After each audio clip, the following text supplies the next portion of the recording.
तो मेरी कोशिश रहती है कि टाइम टू टाइम लोगों को अपडेट दे सकूं कि क्या बदलाव हुए हैं, क्या चल रहा है सरकार में। और अभी चूँकि फ्राइडे को ही पार्लियामेंट का सेशन ख़त्म हुआ है, अब उम्मीद है कि अगले हफ्ते हमारी बैठक हो जाएगी माननीय मंत्री जी के साथ में, या फिर जो फाइनेंस सेक्रेटरी हैं पेंशन बहाली के मुद्दे पर उसी में लगे हुए। 2 बैठकें हमारी हो चुकी हैं और तीसरी बैठक जो कार्मिक मंत्री जी हैं उनके ऑफिस बीयरर्स के साथ हमारी बैठक हुई थी अभी थोड़े दिन पहले ही। तो हम लोग लगे हुए हैं लगातार कि हम सभी जानते हैं अब 2021 वाली एनपीएस में हम लोग पहुंच गए हैं। अब यूपीएस नहीं है हमारे बीच में। जैसी एनपीएस थी, जिस एनपीएस का हम लोग विरोध कर रहे थे, वो एनपीएस अभी हम लोगों के बीच में एज इट इज़ बनी हुई है। तो आज जिस मुद्दे को लेकर के हम आए हैं आप लोगों के बीच लाइव, तो उसको हम डिस्कस कर लेते हैं। मेरे पास में एक ये पेपर है, आज ही पेंशन मंत्रालय ने इसको निकाला है, government of India, ministry of personnel public grievances and pensions. तो जो डीओपीपीडब्ल्यू डिपार्टमेंट है उसने इस लेटर को निकाला है और ये है clarification on limitation on amount of gratuity under the national pension system on drawing separate gratuity for military services regarding. मतलब ये हुआ कि ये उनके लिए बेसिकली है जो मिलिट्री सर्विसेज के एम्प्लॉयज़ हैं या जिन्होंने मिलिट्री सर्विसेज की हैं और उसके बाद वो किसी दूसरी नौकरी में चले गए या किसी दूसरी नौकरी में थे, मतलब सेंट्रल सिविल सर्विसेज एम्प्लॉयज़ थे और उसके बाद मिलिट्री की सर्विसेज में आ गए। ये बेसिकली उनको इंडोर्स करता है, उनके लिए क्लैरिफिकेशन आया है। तो इसका जो पहला पॉइंट है वो ये कहता है कि सपोज दैट कोई मिलिट्री में नौकरी करने वाला कोई भी व्यक्ति जो मिलिट्री सर्विसेज में है, जिसके ऊपर मिलिट्री सर्विसेज के रूल्स लागू होते हैं, ऐसा कोई व्यक्ति या तो सुपर एनुएशन पे रिटायर हो गया और वो एनपीएस के तहत है। समझिएगा पहला पॉइंट, कोई मिलिट्री सर्विसेज में काम करने वाला एनपीएस कर्मचारी अगर सुपर एनुएट कर गया है यानी रिटायर हो गया है, या फिर उसे कंपलसरी रिटायरमेंट दे दिया गया है, या फिर उसे डिसमिस कर दिया गया है, या फिर उसे रिमूव कर दिया गया है, और या फिर एक और है उसमें टर्म की कंपेशनेट, उसको जो है मतलब जो है बाद में क्या हुआ, रिटायर होने के बाद या कंपलसरी रिटायर होने के बाद या डिसमिस होने के बाद उसको री एम्प्लॉयमेंट कर दिया गया वहाँ पे। सपोज दैट कोई कोर्ट में चला गया या उसने कंपेशनेट ग्राउंड की डिमांड की और उसकी सरकार ने डिमांड स्वीकार कर ली, उसको दोबारा री एम्प्लॉयमेंट कर दिया गया, दोबारा से नौकरी में रख लिया गया। तो ऐसी स्थिति में जबकि पहले उसे, जब वो नौकरी में था तब उसे जो ग्रेच्युटी दी गई थी, उसके बाद अगर उसको री एम्प्लॉय किया गया है तो बाद की नौकरी का उसे ग्रेच्युटी भुगतान नहीं दिया जाएगा। ये क्लैरिफिकेशन है। तो बहुत सारे साथी हैं, मेरे पास फ़ोन आता है, खास करके पैरामिलिट्रीज के जवानों का फ़ोन आता है और मिलिट्री के भी साथियों का फ़ोन आते हैं। वो बताते हैं कि उन्होंने नौकरी छोड़ दी थी, कि क्या उन्हें ग्रेच्युटी मिलेगी। बहुत सारे लोगों को नहीं मिली है। तो ऐसे सभी लोगों के लिए इम्पॉर्टेंट है। उनके यहाँ रूल है कि अगर वो टर्मिनेट भी कर दिए जाते हैं तो कई बार कंपेशनेट ग्राउंड पर उनको दोबारा रख लेती है सरकार, उनकी मर्सी अपील पर उनको दोबारा से नौकरी मिल जाती है। तो ऐसे सभी लोगों को जिनको री एम्प्लॉयमेंट दिया गया है या दिया जाएगा, उनको बाद की नौकरी, री एम्प्लॉयमेंट के बाद के रिटायरमेंट तक की ग्रेच्युटी का भुगतान उनको सरकार नहीं करती। ये क्लैरिफिकेशन है।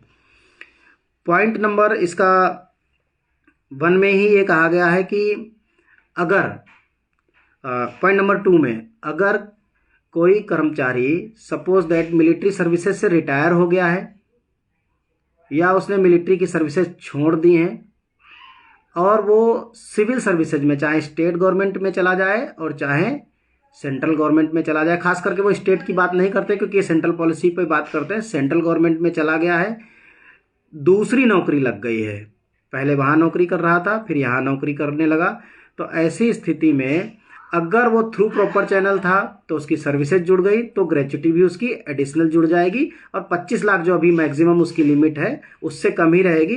अगर एक जगह उसको ग्रेच्युटी का भुगतान पूरा कर दिया गया है तो दूसरी जगह नए सिरे से उसकी ग्रेच्युटी शुरू हो जाएगी। जितने दिन की नौकरी होगी उतने दिन के हिसाब से उसको ग्रेच्युटी का भुगतान उसको मिल जाएगा। ये पॉइंट नंबर 2 है। पॉइंट नंबर 3 कहता है कि अगर किसी कर्मचारी कोई कर्मचारी सपोज दैट स्टेट गवर्नमेंट से या सेंट्रल गवर्नमेंट से मिलिट्री सर्विसेज में चला गया, तो भी उस पर वही रूल लागू होगा कि अगर उसकी सर्विस ऐड हो गई है पिछली सर्विस, तो जो मैक्सिमम लिमिट है उसको एक्सीड नहीं करेगी ग्रेच्युटी।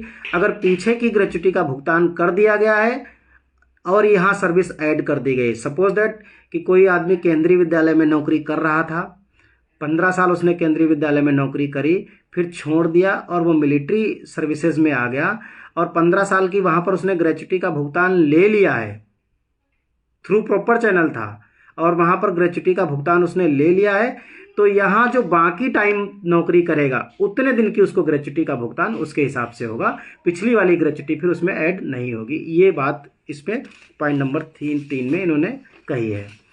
पॉइंट नंबर इसका 4 है, जो references have been received in this department seeking clarification with regard to limitation on grant of separate gratuity for the civil service in respect to government servants re employed in the civil service after entering military services.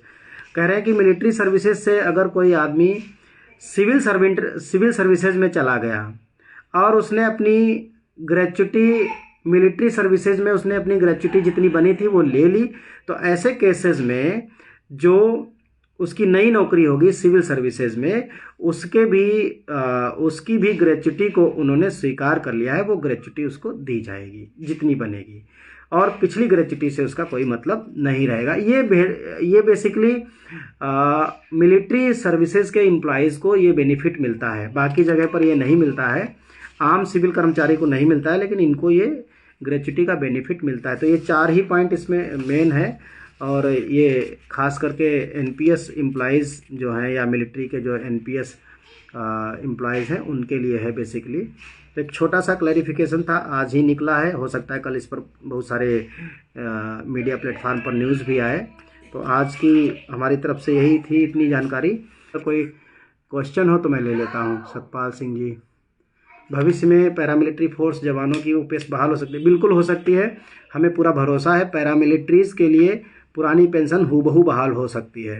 हम paramilitary CRPF में हैं, वर्तमान में हमारी 15 वर्ष की नौकरी हो चुकी है। हम अपनी 20 वर्ष की नौकरी पूरी करने के बाद स्वैच्छिक सेवानिवृत्ति लेंगे, तो हमको क्या एनपीएस यूज करना चाहिए, फिर यूपीएस का ऑप्शन। देखो, अगर यूपीएस में जाओगे तो 20 साल में 40% पेंशन तो मिलेगी ओपीएस की तरह, लेकिन वहाँ आपका जो कंट्रीब्यूशन है उसका केवल 20% वापस मिलेगा और पेंशन वॉलंटरी रिटायरमेंट लेने वाले दिन से नहीं शुरू होगी। ये दिक्कत है यूपीएस में।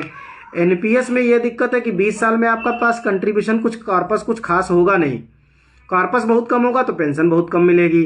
तो अभी तो मैं यही कहूँगा कि अभी वॉलंटरी रिटायरमेंट के बारे में तब तक ना सोचें जब तक कि वॉलंटरी रिटायरमेंट के दिन से पेंशन देने का प्रावधान ना हो जाए। अमित ठाकुर जी, क्या सुप्रीम कोर्ट ने पैरामिलिट्री के लिए ओपीएस नहीं, ऐसा अभी कुछ नहीं हुआ है। ये न्यूज़ अगर चल रही तो वो गलत है। विष्णुकांत मिश्रा जी लिख रहे हैं आप ही ओपीएस बहाल करा सकते हैं।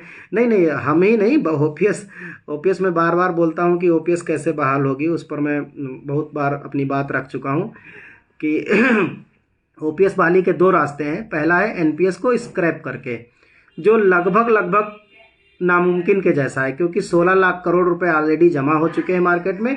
अगर एनपीएस को स्क्रैप किया तो वो 16 लाख करोड़ हमारे मतलब डूब नहीं जाएंगे, तो वो घट जाएंगे।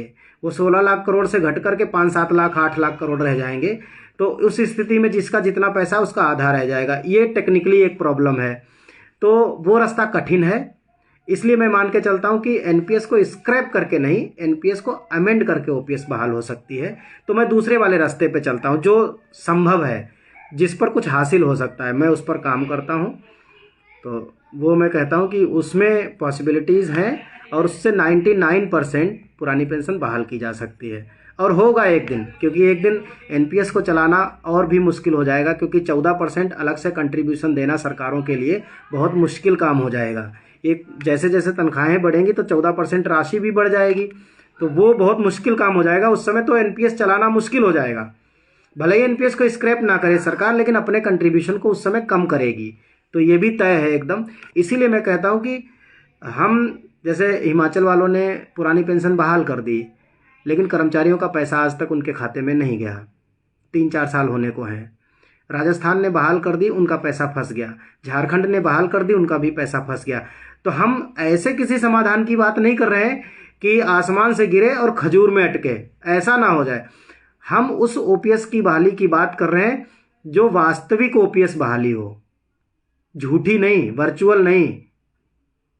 हम उस ओपीएस की बहाली की बात करते हैं, वो हम उस तरीके की बात करते हैं। जब केंद्र सरकार वो बहाल करेगी तभी राज्य सरकार बहाल, नहीं नहीं, ऐसा नहीं है कि जब केंद्र सरकार बहाल करेगी तो ही होगा, ऐसा नहीं है। केंद्र राज्य सरकार चाहे तो अपने कर्मचारियों के लिए पुरानी पेंशन बहाल कर दे, लेकिन जो उनका पैसा और जो सरकार का अंशदान मिल करके जो चला गया एनपीएस ट्रस्ट में, और उस ट्रस्ट से चला गया अलग अलग बैंकों के पास, वो बैंकें स्टेट गवर्नमेंट के कंट्रोल में नहीं है, वो सेंट्रल गवर्नमेंट के पास है वो पीएसयूज। वहां से वो पैसा कैसे निकलेगा? वो तब तक नहीं निकल सकता जब तक कि पीएफआरडीए में संशोधन ना हो। और पीएफआरडीए में संशोधन कौन कर सकता है? सेंट्रल गवर्नमेंट कर सकती है, वो स्टेट नहीं कर सकता। इसलिए पुरानी पेंशन बहाली का जो मुद्दा है वो सेंट्रल गवर्नमेंट के ही रास्ते निकलेगा। एनपीएस का भी पॉलिसी क्लियर क्यों नहीं कर पाती सरकार की किस समय पेंशन स्टार्ट होगी और एरियर? एनपीएस में तो खैर कुछ क्लियर करना नहीं, सारी चीज़ें क्लियर हैं। यूपीएस में थोड़ी सी दिक्कतें हैं, वो अगर सॉर्ट आउट हो जाए। मंजीत सर, आप यूपीएस में ही 50% पेंशन और कटा हुआ फंड, देखो भैया 50% पेंशन हो चुकी है, कटा हुआ फंड केवल 20% मिल रहा है। आप चाहो तो सारा ले लो, अगर सारा ले लोगे तो आपकी पेंशन 50 से घट के 30% रह जाएगी। ये प्रॉब्लम है, यानी हमारी 20% पेंशन सरकार हड़प रही है। तो वो पैसा तो हम वापस आप निकाल सकते हो अपना हिस्सा, लेकिन अगर निकालते हो तो आपकी पेंशन घट रही है, ये दिक्कत है। तो यूपीएस में अगर वो समस्या सॉर्ट आउट हो जाए तो यूपीएस अपने आप ही ओपीएस बन जाएगी। अभी देखो, अभी सरकार कुछ ना कुछ गजट निकालेगी यूपीएस को लेकर के। और बिल्कुल अभी यूपीएस में कोई फ़ायदा नहीं है, कोई मतलब नहीं। किसी को वॉलंटरी रिटायरमेंट लेना पड़े तो कैसे यूपीएस में गुजारा करेगा? कोई और सवाल हो तो 1 मिनट में मैं ले लेता हूँ। 1 मिनट, कोई सवाल अगर आप लिखेंगे। देवेंद्र उपाध्याय जी ने कुछ लिखा है, दिख नहीं रहा है मुझे कि क्या लिखा है। स्लो कनेक्शन आने की वजह सीएपीएफ को सिविल एम्प्लॉय की तरह बताना कितना सही है? नहीं, सीएपीएफ भारतीय संघ के सशस्त्र सीमा बल हैं, सिविल एम्प्लॉयज़ नहीं है। सिविल एम्प्लॉयज़ नहीं है, पैरामिलिट्री है। वो मिलिट्री है, ये पैरामिलिट्री है, बस इतना अंतर है। सर आप हैं तो हौसला मिलता है। थैंक यू सो मच, धन्यवाद। और जितना शेयर कर सकते हैं शेयर ज़रूर कर दीजिए, अपनी अपनी वाल पर तो कम से कम ज़रूर शेयर कर दीजिए। Thank you so much. जय हिंद, जय भारत, जय संविधान।